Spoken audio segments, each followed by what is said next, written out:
नमस्कार, मैं अंजना और आप देख रहे हैं टीवी 22 न्यूज। आइए रुक करते हैं आज की बड़ी खबर पर।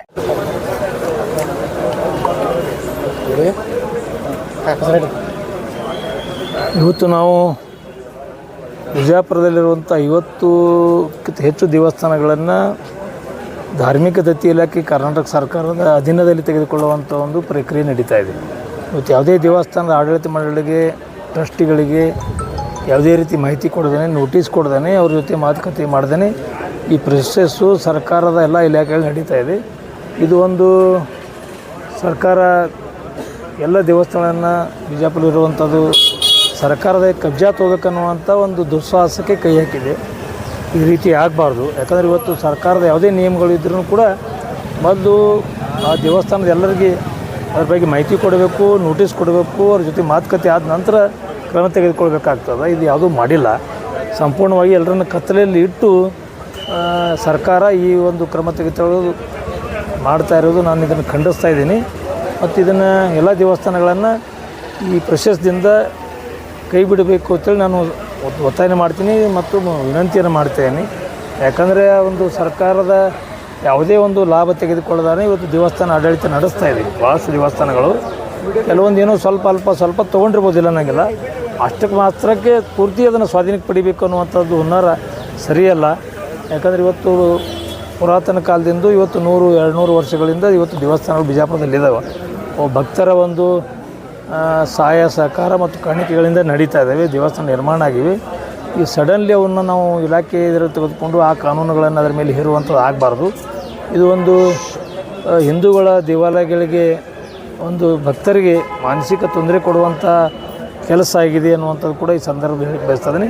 ಒಟ್ಟಾರೆ ಈ ಪ್ರೊಸೆಸ್ದಿಂದ ಈ ಹಿಂಸರಿಬೇಕು. ಎಲ್ಲ ಇಲಾಖೆಗಳಲ್ಲಿ ಒಂದು ಮಾಹಿತಿ ಅಂದರೆ ಇವತ್ತೆಲ್ಲ ಇಲಾಖೆಗಳಲ್ಲಿ ಈ ಒಂದು ಪ್ರೊಸೆಸ್ ನಡೀತಾ ಇದೆ.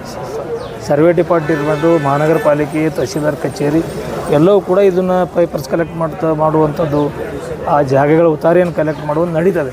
ಆ ದೇವಸ್ಥಾನದವ್ರಿಗೆ ಗೊತ್ತಿಲ್ಲ. ಇದು ವಿಪರ್ಯಾಸ. ಅವ್ರು ನಮ್ಮ ಮನೆ ಮತ್ತೊಬ್ರು ತೊಗೊಳಕತ್ತಾರ, ಸರ್ಕಾರದವ್ರು ನಮ್ಮ ಮಾಲಕರಿಗೆ ಗೊತ್ತಿಲ್ಲ. ಆ ರೀತಿ ಮಾಡ್ತಾರೆ. ಇದು ಒಂದು ದಬ್ಬಾಳಿಕೆ ಕ್ರಮ ಆಗಿದೆ. ಒಂದು ಯಾವುದೇ ಒಂದು ಮುನ್ಸೂಚನೆ ಕೊಡದೇ ಅದು ಹೇಳ್ತಾರಲ್ಲ, ಎಲ್ಲೋ ರಾತ್ರಿ ತುಡುಗು ಅಂದ್ರೆ ಕಬ್ಜಾ ಹೊಡಿತಾರಲ್ಲ, ಆ ರೀತಿ ಇವರು ಸರ್ಕಾರದಿಂದ ಆಗ್ತದೆ. ಇದನ್ನು ಸಂಪೂರ್ಣವಾಗಿ ತಪ್ಪು ದಾರಿಯನ್ನು ಸರ್ಕಾರ ತುಳಿತಾ ಇದೆ. ಅವ್ರು ಇನ್ನೊಮ್ಮೆ ನಾನು ನಿಮ್ಮ ಮೂಲಕ ವಿನಂತಿ ಮಾಡ್ತೀವಿ, ಒತ್ತಾಯ ಮಾಡ್ತೀನಿ, ಸಂಪೂರ್ಣವಾಗಿ ಕೈ ಬಿಡಬೇಕು. ಅವ್ರ ಸ್ವಾಧೀನದಲ್ಲಿ ಅವ್ರ ಆಡಳಿತ ಮಂಡಳಿ ವ್ಯವಸ್ಥೆಯಲ್ಲಿ ಆ ದೇವಸ್ಥಾನಗಳ ನಿರ್ವಹಣೆ ನಡಿಬೇಕು.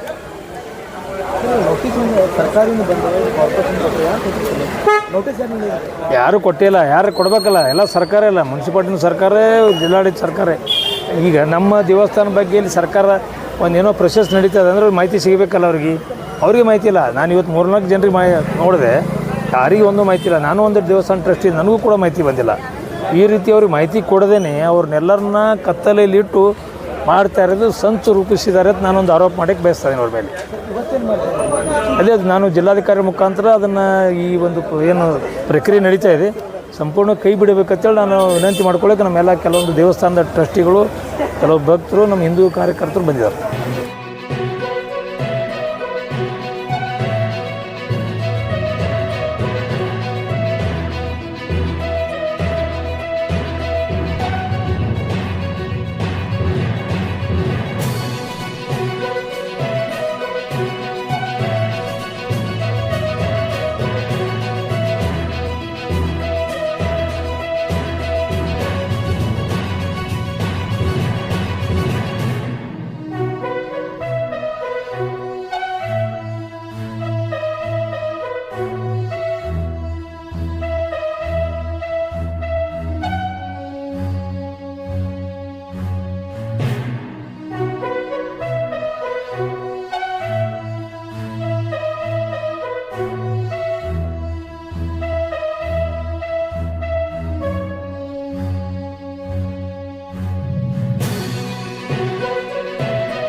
अब तक के लिए बस इतना ही, फिर मिलते हैं एक ऐसी ही बड़ी खबर के साथ। तब तक के लिए नमस्कार और देखते रहिए टीवी 22 न्यूज।